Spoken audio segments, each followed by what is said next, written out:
Good evening सभी को। तो आज हम लोग थोड़ा सा स्पेक्ट्रोस्कोपी के बारे में, ओरिजिन ऑफ स्पेक्ट्रोस्कोपी के बारे में थोड़ा सा डिस्कशन करने वाले हैं। ठीक है, तो आप देखते हुए चलिएगा। थोड़ा स्पेक्ट्रोस्कोपी को शुरू करते हैं अपन। वैसे तो काफी सारी चीजें मैंने आप लोगों के साथ डिस्कस करी है अभी तक, चाहे यूपीएससी के प्रीवियस ईयर पेपर के क्वेश्चन हो जाए, वो कंटिन्यूएशन में चीजें चलती रहेंगी। तो थोड़ा सा स्पेक्ट्रोस्कोपी से रिलेटेड चीजें, बातें डिस्कस करते हैं। स्पेक्ट्रोस्कोपी एक्चुअल में क्या है, कैसे इसका ओरिजिन है, क्या क्या इसमें इंपॉर्टेंट चीजें हैं। सो स्पेक्ट्रोस्कोपी, एक सेकंड, आई थिंक मैं स्क्रीन शेयर करना भूल गया। एक सेकंड, स्क्रीन शेयर कर देता हूँ आप लोगों के साथ में। वेट ए सेकंड।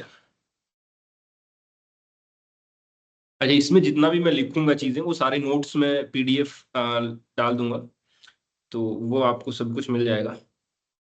ठीक है, तो स्पेक्ट्रोस्कोपी। अब बेसिकली इसमें अपने पास क्या क्या चीजें हैं देखिएगा।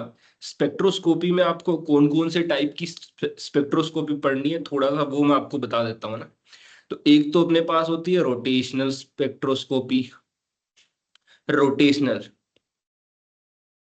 स्पेक्ट्रोस्कोपी, ठीक है। Rotational spectro, I think screen share हो चुकी है मेरी, एक मिनट में चेक कर लेता हूँ। यस, स्क्रीन शेयर है।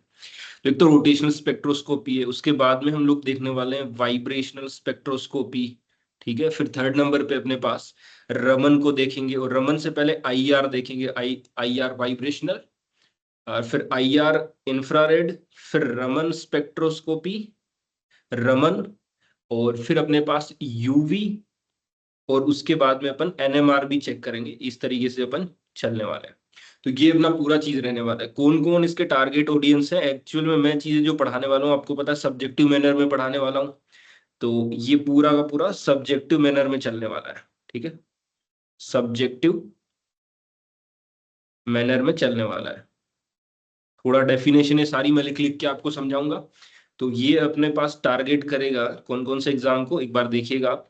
यूपीएससी के प्रीवियस ईयर क्वेश्चन भी मैं इसमें लूंगा। फिर अपने पास यूपीएससी आईएएस जो है, आईएएस वाले जो क्वेश्चन है अपने पास यूपीएससी आईएएस मेंस के, तो वो भी अपन लेने वाले हैं। फिर अपने पास आईएएफ है, जो इंटरनेशनल फॉरेन सर्विसेज का जो पेपर है, वो देखेंगे। फिर अपने पास CSIR, net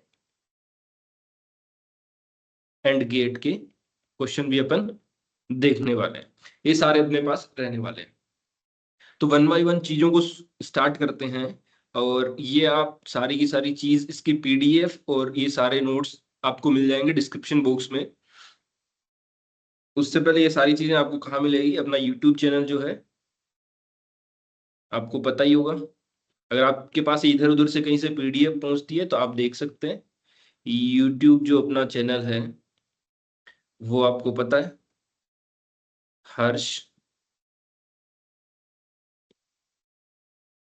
Rajasthani IIT D, ये अपना यूट्यूब चैनल है। तो चलिए शुरुआत करते हैं, हम लोग एकदम बेसिक्स चीजों को समझना शुरुआत करते हैं। सबसे पहले स्पेक्ट्रोस्कोपी है क्या, है ना। व्हाट इज स्पेक्ट्रोस्कोपी, सबसे पहले आपके दिमाग में ये क्वेश्चन आना चाहिए बिल्कुल। स्पेक्ट्रोस्कोपी होती क्या है सर, वो तो बता दो पहले। तो पहले इसकी डेफिनेशन लिखते हैं। It is a instrumental technique, it is a instrumental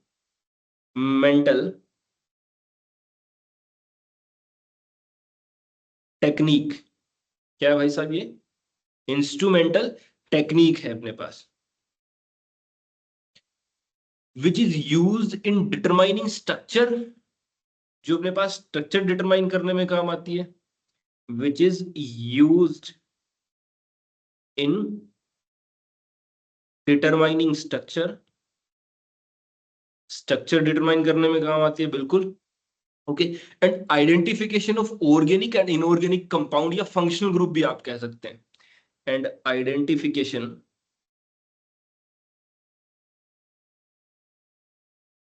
of organic and inorganic compound, inorganic compound, उनको आइडेंटिफाई करने में ये अपने पास काम आती है। अभी हम लोग लेक्चर नंबर 1 देख रहे हैं, तो ये लेक्चर 1 है। इसके नोट्स आपको मिल जाएंगे, सारे कंबाइन भी मैं दे दूंगा। तो ये अपने पास पहली बात है कि व्हाट इज स्पेक्ट्रोस्कोपी। पहला क्वेश्चन आपके दिमाग में यही आता है ना, व्हाट इज स्पेक्ट्रोस्कोपी। है ना। क्वेश्चन अपने पास क्या है, व्हाट इज स्पेक्ट्रोस्कोपी, स्कोपी। भाई साहब ये बता दीजिए सबसे पहले स्पेक्ट्रोस्कोपी होती क्या है। तो हमारे पास कुछ ऐसे इंस्ट्रूमेंटल टेक्निक्स हैं जिनकी हेल्प से हम लोग ऑर्गेनिक हो या इनऑर्गेनिक कंपाउंड हो, उनके स्ट्रक्चर और बेसिकली उनमें किस टाइप के फंक्शनल ग्रुप प्रेजेंट है, वो सारी चीजें पता करते हैं। ठीक है, कंपाउंड्स के स्ट्रक्चर पता करते हैं, फंक्शनल ग्रुप, है ना। डिफरेंट डिफरेंट टेक्निक्स होती हैं, वो आपने नाम सुने होंगे, अभी धीरे धीरे चलूंगा मैं सब चीजों पे। ठीक है, अब एक्चुअल में ये कैसे पता करते हैं, तो भाई साहब अब आपका दिमाग क्वेश्चन आएगा कि सर ठीक है, मान ली बात हमने कि ये सब इंस्ट्रूमेंटल टेक्निक है और इनसे स्ट्रक्चर और अपने पास जो है फंक्शनल ग्रुप का पता लगता है, लेकिन पता कैसे लगता है, हाउ, कैसे पता लगता है, क्या करते हैं आप ऐसा, मतलब इसमें बेसिकली होता क्या है, मोटा मोटी तौर पे आप हमें बता दीजिए कि क्या होता है। तो अगर मैं ऊपरी सतह से आपको बताऊं कि क्या,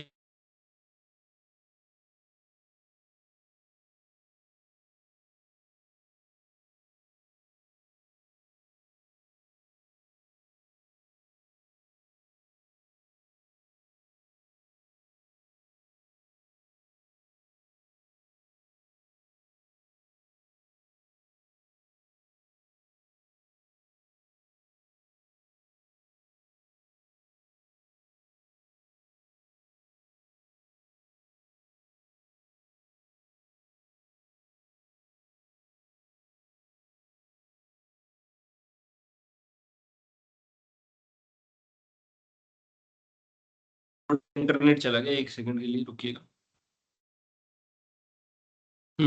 आई थिंक अब सब कुछ सही है।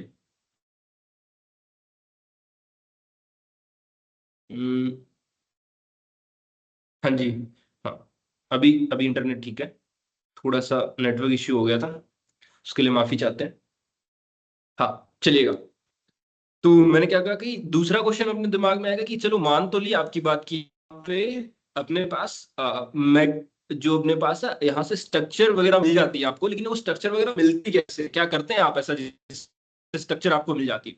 तो हमारे पास दूसरा क्वेश्चन ये है कि ऐसा क्या करते हैं आप जिससे स्ट्रक्चर वगैरह मिलती है अपने को। तो अपना आंसर होगा इसमें इलेक्ट्रोमैग्नेटिक रेडिएशन के साथ में मैटर अपने पास इन्वॉल्व होता है। तो यहाँ पे मैं एक चीज लिखता हूँ आपको, इसका आंसर क्या है आपके पास, स्पेक्ट्रोस्कोपी, स्पेक्ट्रोस्कोपी, ध्यान से सुनते जाइएगा आप, spectroscopy deals with deals with all interaction, all interactions of all interactions of electromagnetic radiation, EMR, electromagnetic radiation with matter, with matter। तो अपने पास कोई भी मैटर जो रहेगा, मैटर मतलब वो वाला मैटर नहीं भाई साहब, क्या मैटर हो गया, चलो अभी चलते हैं, वो वाला नहीं। मैटर मतलब जो पदार्थ अपने पास, जो जो चीजें रहती है, जो कंपाउंड्स टाइप जो चीजें हैं, तो उसमें मैटर का जो अपने पास है इंटरेक्शन होता है, वो किसके साथ में होता है, इलेक्ट्रोमैग्नेटिक रेडिएशन। तो यहाँ पे एक टर्म हमने यूज करी है, इलेक्ट्रोमैग्नेटिक रेडिएशन। अब अपना क्वेश्चन आएगा भाई साहब ये इलेक्ट्रोमैग्नेटिक रेडिएशन क्या होता है। तो पहला तो इसी को समझ लेते हैं, इलेक्ट्रोमैग्नेटिक रेडिएशन है क्या अपने पास। सो अगला क्वेश्चन मेरे पास आएगा, what is what is electromagnetic,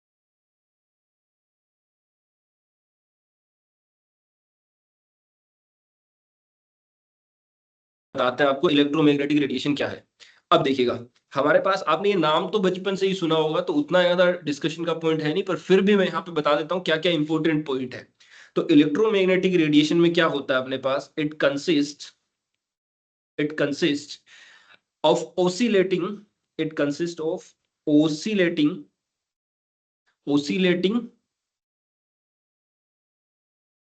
electric and magnetic, electric and magnetic field vectors, electric and magnetic field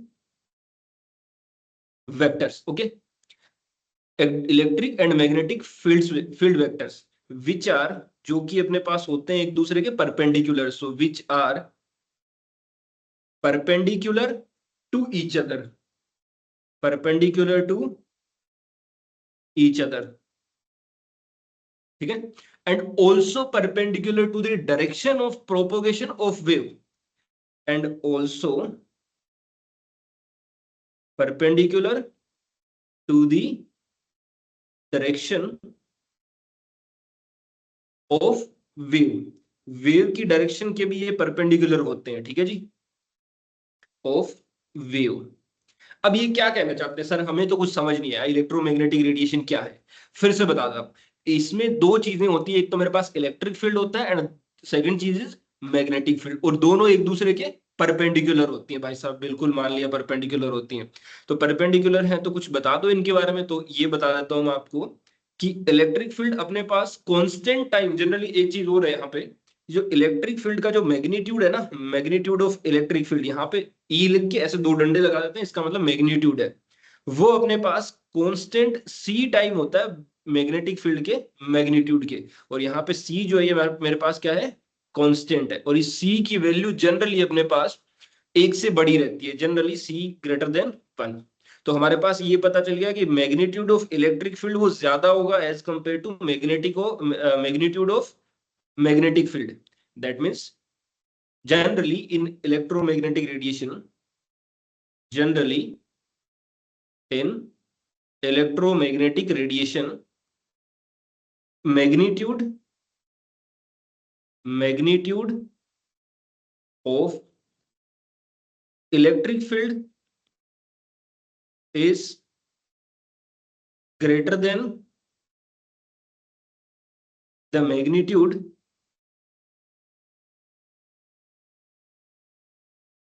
of magnetic field, magnetic field से इसका मैग्नीट्यूड ज्यादा होता है, ठीक बात है, मान ली बात। अब यहाँ पे कुछ कुछ इंपॉर्टेंट टर्म्स आएंगी, जैसे अपने पास कुछ कुछ इंपॉर्टेंट चीजें आएंगी, देखिएगा क्या इंपॉर्टेंट चीजें आएंगी। पहली चीज है अपने पास कि हमारे पास जो कोई भी एक इलेक्ट्रोमैग्नेटिक वेव है, जनरली यहाँ पे दो नेचर होते हैं इलेक्ट्रोमैग्नेटिक रेडिएशन जो है, आपको पता लाइट या जो रेडिएशन है उनके दो नेचर होते हैं, पार्टिकल नेचर भी होता है, वेव नेचर भी होता है।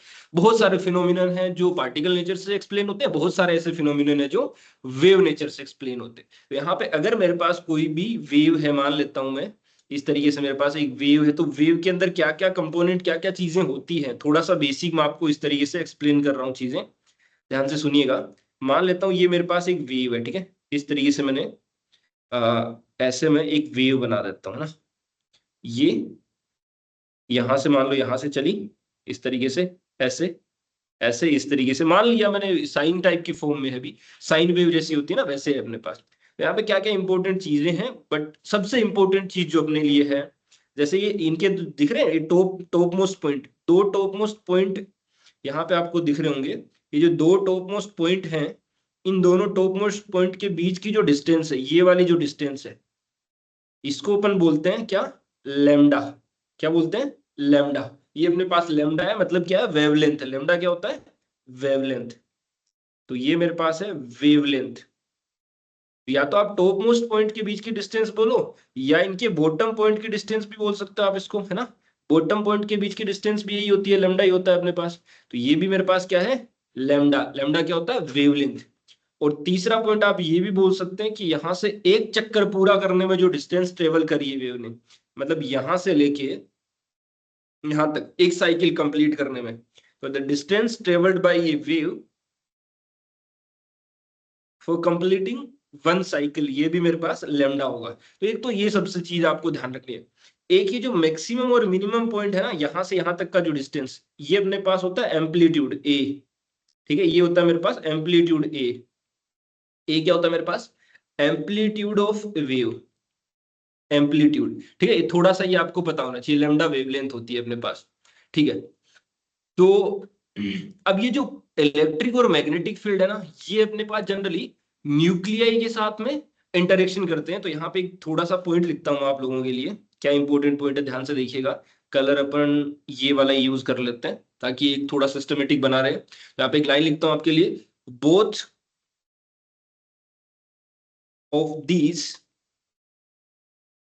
बोथ ऑफ दीज फील्ड, जो इलेक्ट्रिक और मैग्नेटिक फील्ड्स हैं, फील्ड्स कौन कौन से, magnetic field and electric field, ठीक है,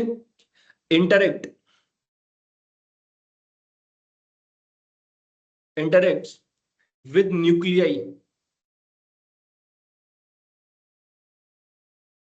इंटरेक्ट विद न्यूक्लियाई, न्यूक्लियाई के साथ इंटरेक्ट करते हैं, एंड इलेक्ट्रॉन, तो इलेक्ट्रॉन और न्यूक्लियाई के साथ में जनरली ये इंटरेक्ट करते हैं, ऑफ एटम, किसके, एटम के, of atom, in A molecule, एक मोलिक्यूल के अंदर, इन ए molecule.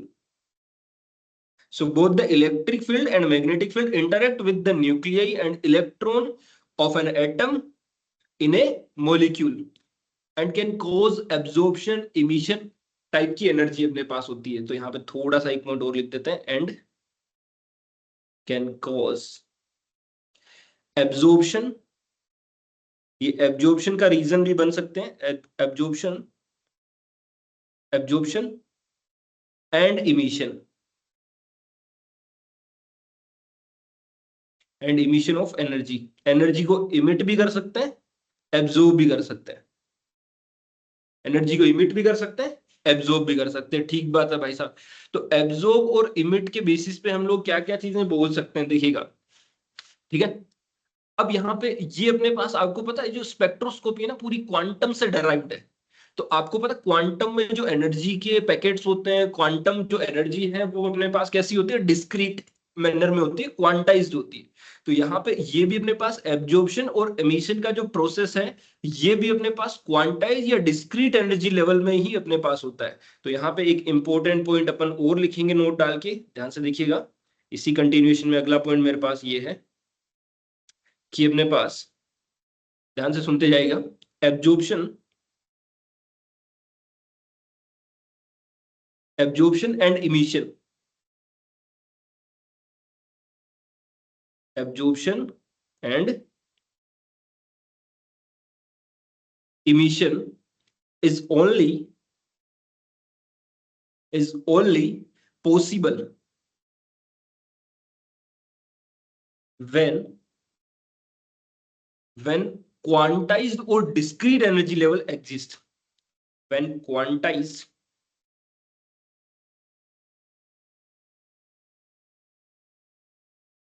और discrete energy level exist। ये तभी पॉसिबल है जब अपने पास क्वांटाइज्ड या फिर डिस्क्रीट एनर्जी लेवल एग्जिस्ट करेंगे सिस्टम के अंदर, क्योंकि आपको पता है स्पेक्ट्रोस्कोपी क्वांटम मैकेनिक्स से डिराइव्ड हुआ है। सो स्पेक्ट्रोस्कोपी को अपन कह सकते हैं it is application of, so spectroscopy is application of quantum mechanics. Yes, बहुत बड़ा पॉइंट है भाई साहब। सो हम लोग कह सकते हैं, सो we can say, so spectroscopy, spectroscopy is an application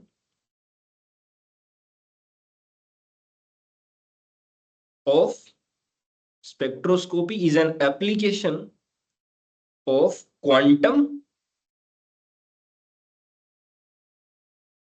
mechanics।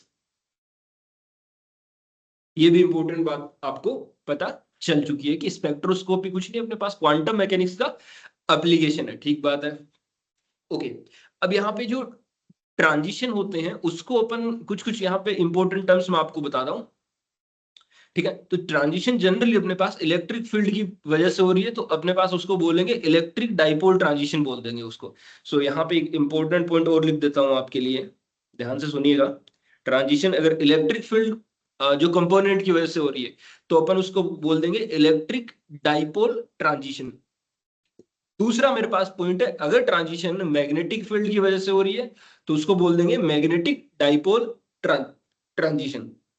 तो यहाँ पे अगला पॉइंट अपन लिखते हैं, if a transition if a transition if a transition yes if a transition is produced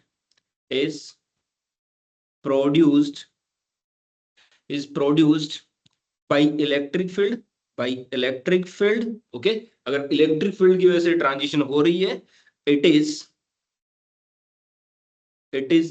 used sorry, it is use नहीं, it is called, हम लोग इसको बोलेंगे ना, यूज थोड़ी कर रहे हैं।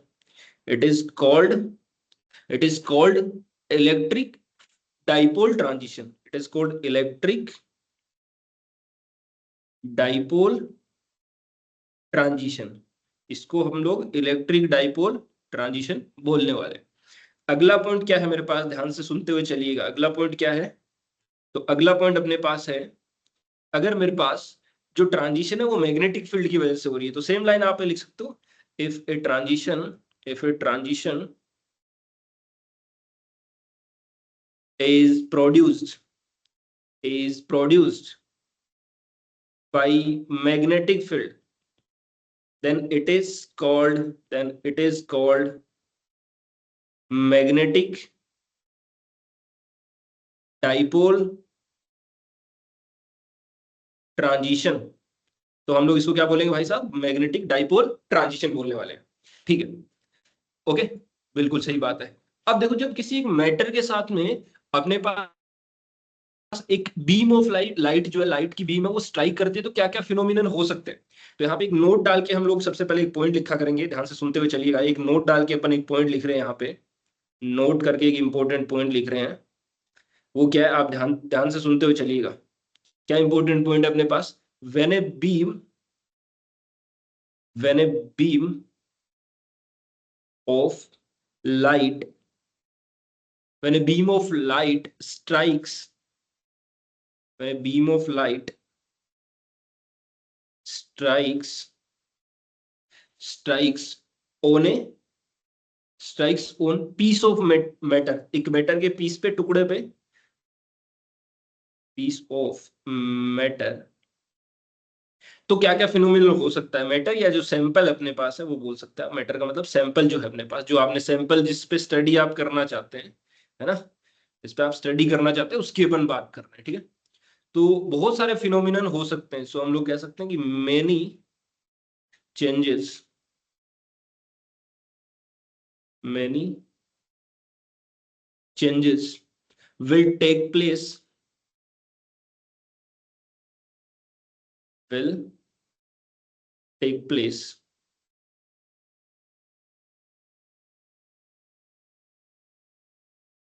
will take place both in light and matter, दोनों में अपने पास।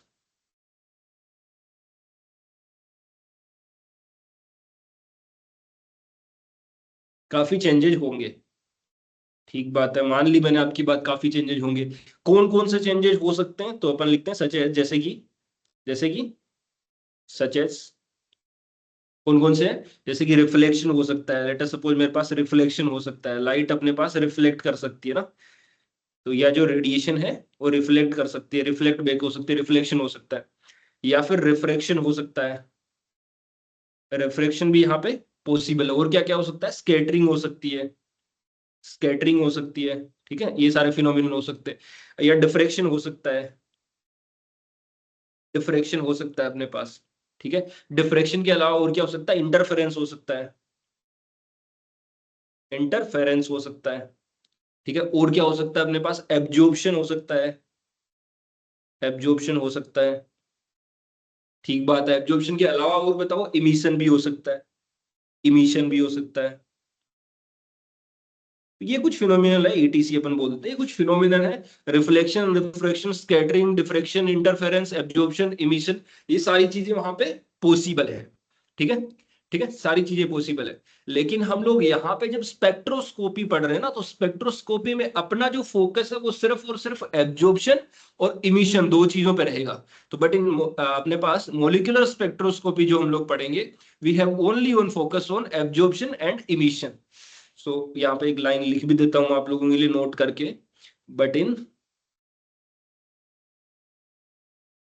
इन molecular spectroscopy, molecular spectroscopy, we have to focus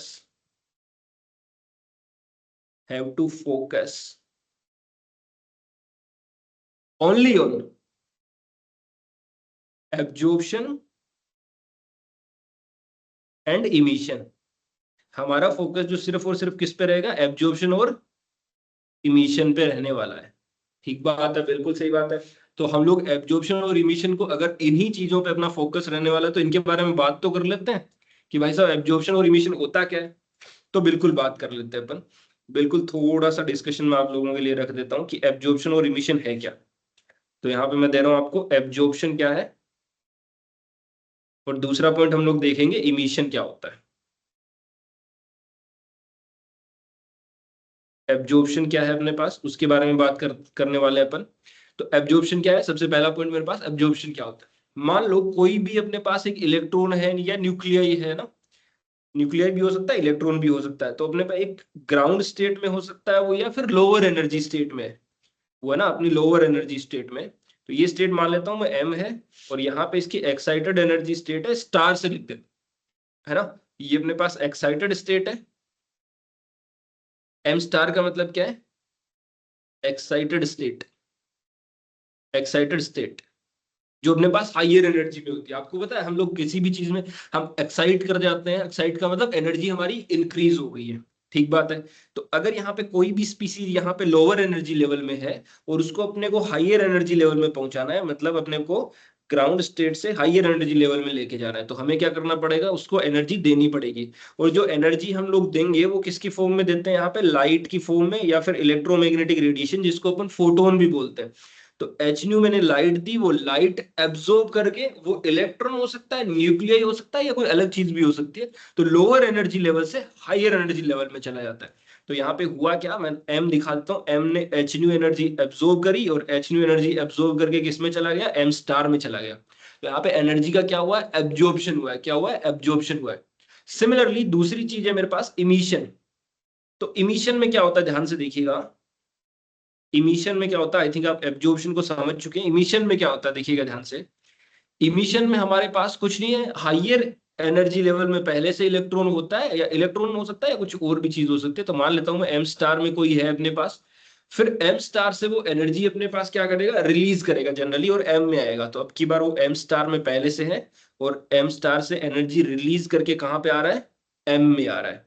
तो ऐसा प्रोसेस होगा तो आपको पता है क्या होगा, साइड में बाहर एनर्जी वो रिलीज करेगा।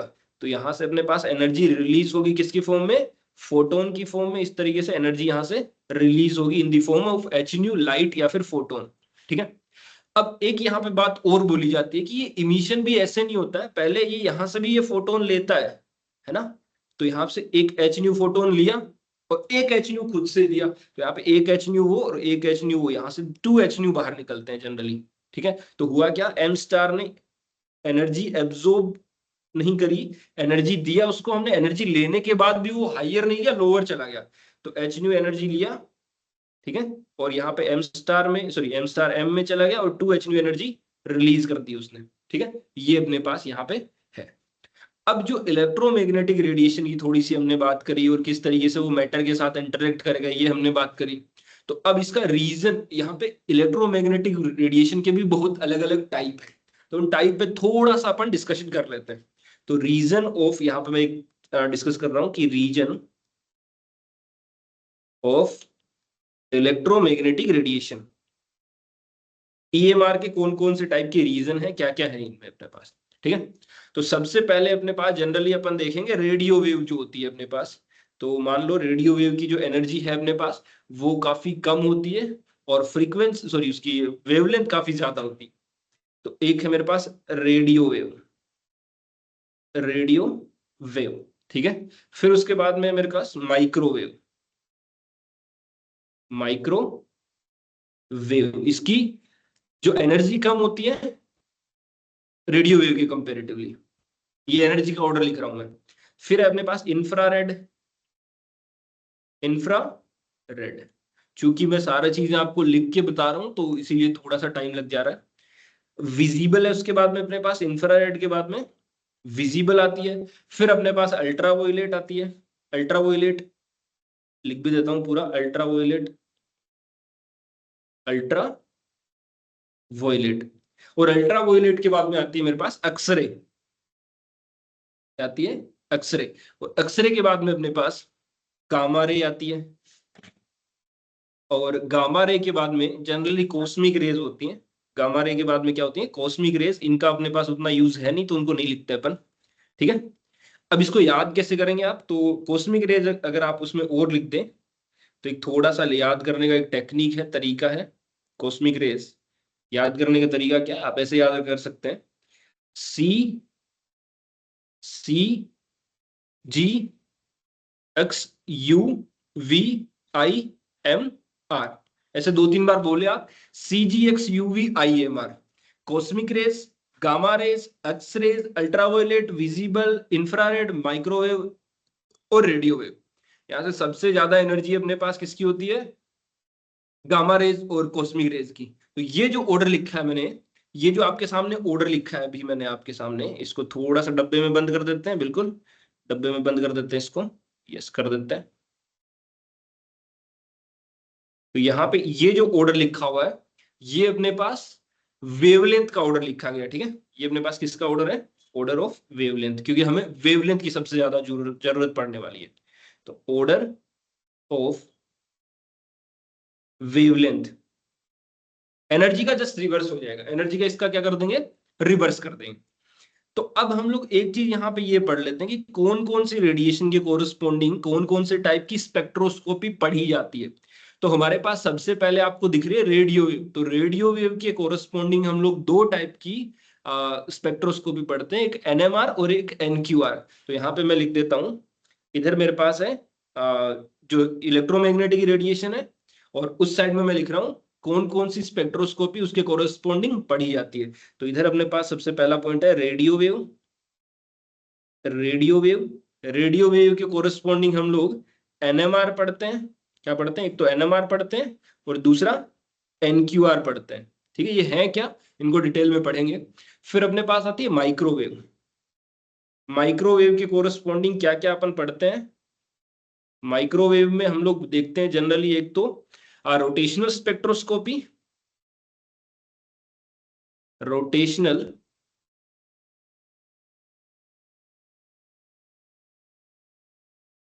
रोटेशनल स्पेक्ट्रोस्कोपी पढ़ते हैं यहाँ पे, और इलेक्ट्रॉनिक स्पेक्ट्रोस्कोपी पढ़ते हैं। रोटेशनल और इलेक्ट्रॉनिक स्पेक्ट्रोस्कोपी पढ़ते हैं, सॉरी नहीं नहीं sorry sorry sorry my fault, electronic तो हम लोग विजिबल के कोरस्पॉन्डिंग पढ़ते हैं, रोटेशनल और दूसरा ESR, electron spin resonance, ESR पढ़ते हैं। माइक्रोवेव के कोरस्पॉन्डिंग रोटेशनल और ESR। तीसरा है मेरे पास इंफ्रारेड स्पेक्ट्रोस्कोपी, है ना, IR स्पेक्ट्रोस्कोपी, सॉरी इंफ्रारेड जो रीजन है, IR रीजन है, IR इंफ्रारेड जो मेरे पास, इंफ्रा रेड जो रीजन है, जो इलेक्ट्रोमैग्नेटिक वेव है, उसके कोरस्पॉन्डिंग क्या देखने वाले हैं अपन, तो इंफ्रारेड के कोरस्पॉन्डिंग मेरे पास आती है वाइब्रेशनल स्पेक्ट्रोस्कोपी। कौन सी आती है बच्चों, वाइब्रेशनल स्पेक्ट्रोस्कोपी, ठीक है जी, ठीक है। फिर अपने पास आती है अल्ट्रावायलेट, तो अल्ट्रावायलेट के कोरस्पॉन्डिंग मेरे पास इलेक्ट्रॉनिक स्पेक्ट्रोस्कोपी पढ़ी जाती है। तो अल्ट्रावायलेट के कोरस्पॉन्डिंग कौन सी पढ़ी जाती है, इलेक्ट्रॉनिक स्पेक्ट्रोस्कोपी। इलेक्ट्रॉनिक होती क्या है, वो चीजें पढ़ेंगे ना अल्ट्रावायलेट में, इलेक्ट्रॉनिक स्पेक्ट्रोस्कोपी। और उससे पहले मेरे पास विजिबल भी तो रह गया, अरे भाई साहब विजिबल भी तो रह गया यार, विजिबल का भी तो लिखना पड़ेगा, तो विजिबल का भी लिख देता हूँ। विजिबल में मेरे पास आता है जो रमन, और रमन पढ़ते हैं, तो विजिबल के अंदर अपने पास रमन पढ़ी जाती है, प्लस इलेक्ट्रॉनिक दोनों तरफ होती है। इलेक्ट्रॉनिक अपने पास विजिबल में भी होती है और यूवी में भी होती है, इलेक्ट्रॉनिक यूवी विजिबल बोलते हैं अपन, ठीक है। और रमन में आप ध्यान रखिए कौन सी जो इलेक्ट्रोमैग्नेटिक रेडिएशन का रीजन यूज होता है, वो मेरे पास होता है विजिबल वाला, ठीक है, रमन में। ओके, फिर मेरे पास है एक्सरे। तो एक्सरे में क्या यूज होता है, अगर मैं यहाँ पे बात करूं एक्सरे के बारे में, तो एक्सरे जो है अपने पास, उसमें हम लोग पढ़ते हैं जनरली XRD, आपने पढ़ा होगा। इसका थोड़ा सा मैं ओवरव्यू दूंगा आपको जब हम लोग सॉलिड स्टेट पढ़ेंगे। XRD कहाँ पे अपन थोड़ा सा देखने वाले हैं, इसको डिस्कशन करने वाले हैं। सॉलिड स्टेट के बारे में थोड़ा सा बताऊंगा, सॉलिड स्टेट में जब हम लोग डिस्कशन करेंगे, सॉलिड स्टेट में देखेंगे इसको, ठीक है। XRD, एक्सरे डिफ्रैक्शन, जिसको क्रिस्टलोग्राफी, ये अलग अलग बोलते हैं चीजें। फिर मेरे पास है गामा रे। कौन सी है, गामा रे। तो गामा रेज के कोरस्पॉन्डिंग हम लोग क्या देखते हैं, गामा रेज के कोरस्पॉन्डिंग हम लोग देखते हैं मोसबार स्पेक्ट्रोस्कोपी। मोसबार स्पेक्ट्रोस्कोपी, ठीक है जी, मोसबार स्पेक्ट्रोस्कोपी, स्पेक्ट्रोस्कोपी, ठीक है। तो ये थोड़ा सा आपको ध्यान रखना है, कौन कौन सी चीजें हम लोग कौन कौन से के केस में देखने वाले हैं, ठीक है। तो क्लास हो गई 40 मिनट की, ठीक है, 1 आवर की ले लेते हैं। फिर अपने पास मास स्पेक्ट्रा जो है ना, मास स्पेक्ट्रा भी आपने पढ़ा होगा, नाम सुना होगा, उसको एक्चुअल में स्पेक्ट्रोमेट्री बोलते हैं, ठीक है। तो उसमें इलेक्ट्रोमैग्नेटिक रेडिएशन यूज नहीं होती है, तो एक नोट करके पॉइंट आप लिख देंगे, नोट मास स्पेक्ट्रो। एक्चुअल में वो स्पेक्ट्रोस्कोपी नहीं, स्पेक्ट्रोमेट्री है। तो spectra mass spectra does not use doesn't use क्या यूज नहीं होता वहां पे, ऑफ इलेक्ट्रोमैग्नेटिक रेडिएशन। ईएमआर का वहां पे यूज नहीं होता है मेरे पास, ठीक है। क्योंकि यहाँ पे होता क्या है, किसका यूज होता है, फिर थोड़ा सा लिख देंगे क्या, बिल्कुल लिख देंगे, मास स्पेक्ट्रा में किसका यूज होता है फिर। तो यहाँ पे आप सुन लीजिए, यहाँ पे अपने पास हाईली एनर्जाइज इलेक्ट्रॉन का यूज करते हैं। सो यहाँ पे highly energized electron used, highly energize electron हम लोग यहाँ पे यूज करते हैं, ठीक बात है, बिल्कुल सही बात है। तो अब इनकी ब्रांच और इनके बारे में थोड़ा थोड़ा मैं आपको एक और चीजें बता देता हूँ, है ना। तो एक अपने पास यहीं पे जगह है ना, हाँ काफी जगह है अभी तो एक थोड़ा सा अपन चार्ट बनाते हैं, देखिएगा क्या चार्ट बना रहे हैं, ध्यान से देखिएगा।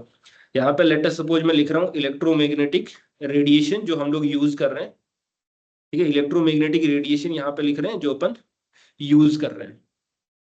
शेयर हो रखी है ना चीजें, हाँ बिल्कुल, ठीक है। इलेक्ट्रोमैग्नेटिक रेडिएशन इधर लिख रहा हूँ जो, या इलेक्ट्रोमैग्नेटिक रेडिएशन या ब्रांच, ईएम ब्रांच लिख सकता है आप, ईएम ये लिख रहा हूं मैं यहाँ पे। और इससे अगले वाले कॉलम में मैं लिख रहा हूँ फिनोमिनन क्या क्या होगा, है ना, कौन सा फिनोमिनन होने वाला है। तो इधर लिख रहा हूँ फिनोमिनन। ये थोड़ा सा और इसकी गहराई से समझते हैं इसको। फिर अगला मेरे पास इंफॉर्मेशन आपको क्या क्या मिलेगी ना, उससे क्या इंफॉर्मेशन मिलेगी। सो इंफॉर्मेशन गेन्ड, क्या क्या आपको इंफॉर्मेशन मिलने वाली है, वो यहाँ पे तीसरा पॉइंट अपने पास, तीसरा कॉलम रहेगा। चलिए वन बाय वन शुरू करते हैं। पहला मेरे पास है गामा रे। पहला मेरे पास है, let us suppose I am taking gamma ray. तो गामा रे से आपको क्या मिलने वाला है, देखिएगा, सुनिएगा ध्यान से। पहला लेट अस सपोज मैं ले रहा हूँ गामा रे। तो गामा रे में अपने पास न्यूक्लियर ट्रांजिशन जो अपने पास होते हैं, मोसबार जिसको अपन बोलते हैं। तो यहाँ पे क्या फिनोमिनन होता है गामा रेज में, मेरे पास न्यूक्लियर ट्रांजिशन होते हैं, जिसको अपन क्या बोलते हैं, मोसबार, जिसको अपन बोल रहे हैं मोसबार के अंदर पढ़ते हैं, मोसबार स्पेक्ट्रोस्कोपी, ठीक है। एक्सरे सॉरी गामा रे के कोरिस्पोंडिंग न्यूक्लियर ट्रांजिशन हो गए। तो न्यूक्लियर ट्रांजिशन हो गए तो भाई साहब ये भी बता दें कि किस तरीके से क्या चीज होने वाली है करके, है ना। बिल्कुल बता देते हैं यार, बिल्कुल बता देते हैं, अगर आप पूछ रहे हैं तो बताएंगे ही बताएंगे। तो यहाँ पे अपने को to determine chemical environment of Mossbauer nuclei present in the molecule. यहाँ पे अपने पास जो मोसबार न्यूक्लियाई है प्रेजेंट है, एक्चुअल में होता क्या है मोसबार, थोड़ा सा डिटेल में समझेंगे, थोड़ा सा समय दे। यहाँ पे लिख देते हैं अपन कि to determine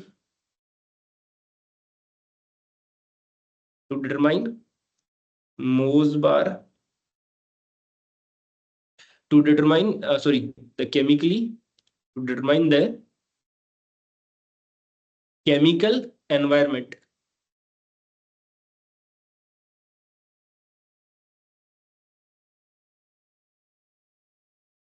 chemical environment of Mossbar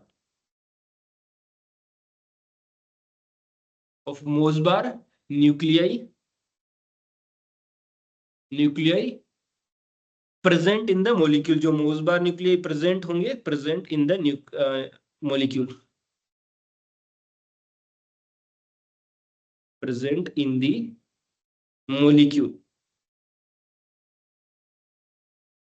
ठीक है जी। ये अपने पास रहने वाला है। तो यहाँ से एक काम करते हैं, इसको थोड़ा सा एक्सरे का यहाँ पे डब्बा बना देते हैं, एक्सरे के बारे में ये इन्फॉर्मेशन थी अपने पास, ठीक है। आ, हाँ, यहाँ से दूसरा पॉइंट अपन शुरू कर देते हैं आगे। दूसरा पॉइंट अपन शुरू कर देते हैं, ठीक है जी। सॉरी सॉरी, हाँ।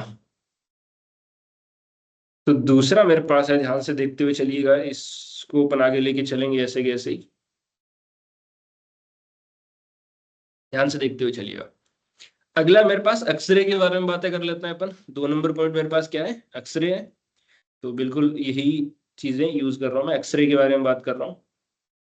अब एक्सरे में क्या देखिएगा, एक्सरे में अपने पास इलेक्ट्रॉनिक ट्रांजिशन होते हैं, वो भी कौन से, इनर इलेक्ट्रॉनिक ट्रांजिशन। तो यहाँ पे लिख रहा हूं मैं इलेक्ट्रॉनिक ट्रांजिशन, और यहाँ पे इनर जो कोर इलेक्ट्रॉन होते हैं उनके, बाहर वाला नहीं, बाहर मतलब वैलेंस इलेक्ट्रॉन की बात नहीं कर रहा, उसके अंदर वाले जो है एक्सरे में, वैलेंस इलेक्ट्रॉन के भी अंदर वाले इलेक्ट्रॉन जो उनका ट्रांजिशन होता है। सो डिटेल ऑफ इलेक्ट्रॉनिक स्ट्रक्चर के बारे में यहां से पता चलता है अपने को, डिटेल्ड ऑफ इलेक्ट्रॉनिक स्ट्रक्चर, वो चीज हम लोग यहां से डिड्यूस करते हैं।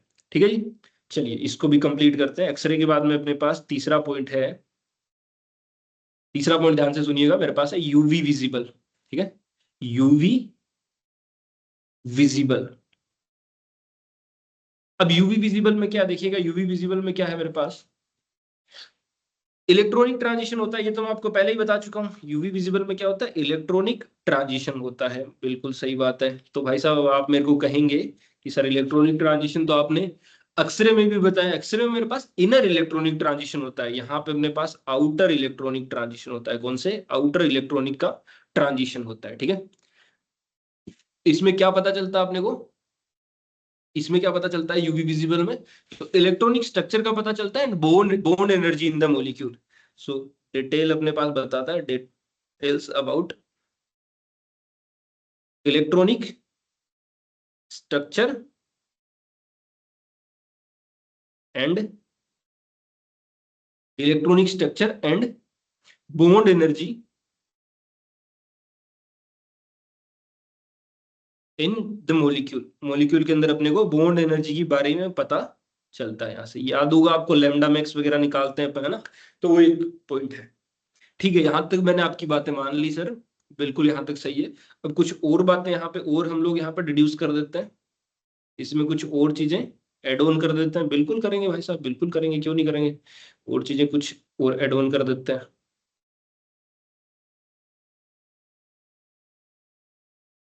तो इसी चीज को आगे बढ़ाते हुए,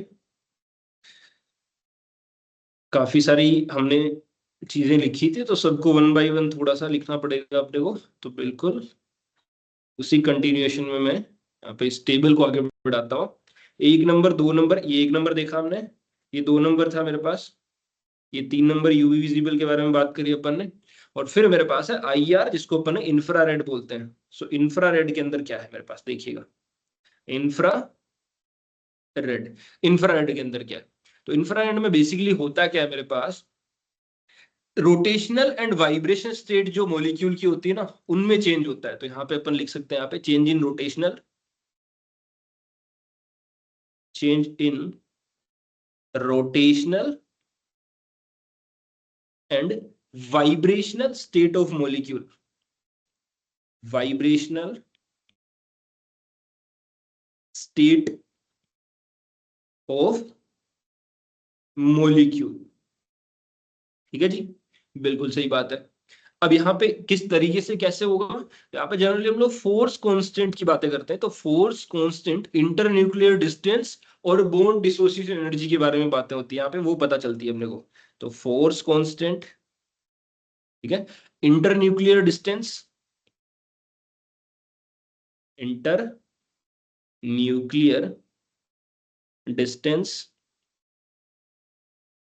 अगला पॉइंट है मेरे पास बॉन्ड डिसोसिएशन एनर्जी के बारे में बातें होती है यहाँ पे, बॉन्ड डिसोसिएशन एनर्जी। ठीक है जी, ये तीन इंपॉर्टेंट यहाँ पे मुद्दे होने वाले हैं अपने पास। ठीक है, आगे चलते हैं, ध्यान से देखिएगा। इंफ्रारेड के बाद में अपने पास चौथा अगला पॉइंट क्या है, तो इसी को एक्सटेंड कर देता हूँ मैं थोड़ा सा, लाइन को अपन एक्सटेंड कर देते हैं, यस बिल्कुल एक्सटेंड कर रहे हैं। हाँ, देखिएगा, अगला पॉइंट है मेरे पास आईआर के बाद में थोड़ा सा फार आईआर वाला रीजन होता है ना, फार आईआर, या फिर जिसको माइक्रोवेव बोलते हैं, तो यहाँ पे लिख रहा हूँ फार आईआर एंड माइक्रोवेव। अब आपको तो पहले से ही पता, माइक्रोवेव में हम लोग रोटेशनल स्पेक्ट्रा की प्योर बात करते हैं, तो यहाँ पे प्योर बात करी जाती है change in rotational state only, rotational state only. तो फार आईआर या फिर माइक्रोवेव में सिर्फ और सिर्फ अपने पास रोटेशनल स्पेक्ट्रा या रोटेशनल स्टेट के बारे में डिस्कशन किया जाता है, ठीक है जी। चलो, यहाँ पे इंटर न्यूक्लियर डिस्टेंस, रेड्यूस मास, ये सारी चीजें रहती है, तो यहाँ पे रहता है मेरे पास inter nuclear distance and reduce mass, और यहाँ पे इन सब की बातें होती है, आपको पता ही है, रिड्यूस मास, ये सब का अपने पास डिस्कशन रहने वाला है। चलिए इसको भी बंद कर देते हैं, ये चीज अपने पास एक पॉइंट हुआ। आगे चलते हैं। फिर मेरे पास है रेडियो वेव फ्रीक्वेंसी या रेडियो वेव फ्रीक्वेंसी जिसको अपन बोलते हैं। तो अगला पॉइंट है मेरे पास रेडियो वेव। अब रेडियो वेव में क्या है, ध्यान से आपको पता होगा, हम लोग यहाँ पे न्यूक्लियस के मैग्नेटिक फील्ड के साथ इंटरेक्शंस की बातें करते हैं। तो चेंज ऑफ स्पिन, यहाँ पे मैं लिख रहा हूँ कि change off spin orientation, change off spin orientation of nucleus in magnetic field. यहाँ पे सिर्फ और सिर्फ मैग्नेटिक फील्ड के अंदर अपन बातें करते हैं, इन मैग्नेटिक फील्ड। तो न्यूक्लियस की स्पिन चेंज होती है यहाँ पे ना, इलेक्ट्रॉन की स्पिन चेंज होते हुए आपने नाम सुना होगा, यहाँ पे न्यूक्लियस की स्पिन चेंज होगी, तो उसको डिटेल में बातें करेंगे अपन। अब यहाँ पे करते क्या हम लोग, मैग्नेटिक एनवायरनमेंट की बातें होती है यहाँ पे, मैग्नेटिक एनवायरनमेंट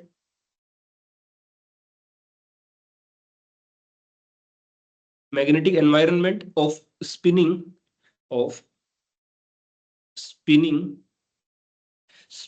ऑफ न्यूक्लियाई, जो न्यूक्लियाई स्पिन कर रही है अपने एक्सिस पे, उसके मैग्नेटिक एनवायरनमेंट किस तरीके से, उसके बारे में बात करते हैं। From which structure is determined, जिससे अपने पास स्ट्रक्चर मिल सकती है।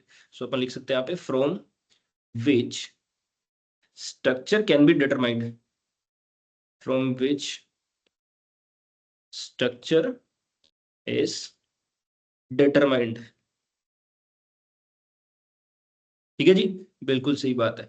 तो ये थोड़े से अपने पास कैटेगराइजेशन था। अब आप यकीन नहीं मानेंगे, इन कैटेगराइजेशन से ये डायरेक्टली आपसे पूछा गया है आईएएस और आईएफएस के एग्जाम में, है ना। प्रीवियस ईयर का मैं क्वेश्चन पेपर देख रहा था, अभी तो मैं उसको एड ऑन नहीं कर पाया, है ना।